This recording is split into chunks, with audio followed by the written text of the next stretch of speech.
छी अपना सबके मिथिला संस्कार पर स्वागत करै छी। खरजितिया जे अपने सब कहै छियै से खरजितिया जे पुतहु सासके रहैतमे करै छथिन से पुतहुके खरजितिया होइ छै। आ खरजितियाके मतलब की होइ छनि जे जानिकऽ कोनो जीव जन्तुके हम नहीं मारी, जानिकऽ हम कंघी नहीं करी जे दिन व्रत रहै, जानिकऽ हम तरकारी नहीं काटी। खरजितियाके मतलब छै खर नहीं खोटी जानिकऽ, साग पात नहीं तोड़ी जानिकऽ, फूल नहीं तोड़ी जानिकऽ अहाँ कोनो चीजके तोड़ी नहीं, खोटी नहीं, काटी नहीं, खोटी नहीं सिलाई करू, नहीं कढ़ाई करू, नहीं बुनाई करू। खरजितियाके इएह मतलब छै। आ सासके सामने जे व्रत करै छथि हुनकर खरजितिया होइ छनि। बड्ड महत्व छै खरजितियाके।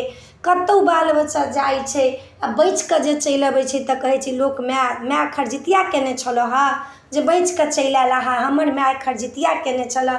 बच्चोके महसूस होइ छै, पतियोके महसूस होइ छै जे हमर पत्नी खरजितिया केने छलऽ कि हमर माय खरजितिया केने छलऽ जे हम बाँचिकऽ चलि अयलहुँ हँ। एहिमे जीव जन्तु खरके कतेक लोक कहैत रहै छै हम नौकरी करै छी तऽ हम धागा काटब। जहन अहाँ धागा काटि लेब तऽ अहाँके कथीके जितिया हैत। जितियाके मतलब छै सब चीजमे जीवके वास छै।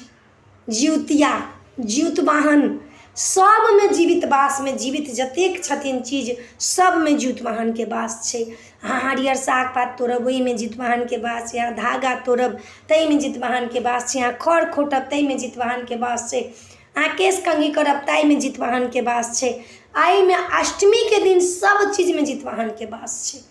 अहाँ निराहार निराजल व्रती होइ छै, निर्जल व्रत होइ छै। जतेक काल अष्टमी रहै छै ततेक काल ई व्रत होइ छै। ओहिना ई व्रत साधारण व्रत नहि छै जे मनमाना कऽ लेली आ छोड़ि देली, से साधारण ई व्रत नहीं अइ, ई बहुत कठिन व्रत अइ। ताहि लऽ कऽ अपने सबके ई खरजितियाके बारेमे बतेलहुँ हँ जे खरजितिया बड्ड नीक व्रत छै, बड्ड नीक छै। सासके सामने जे कऽ लेब उठा लेब तऽ ई बड्ड नीक व्रत अइ।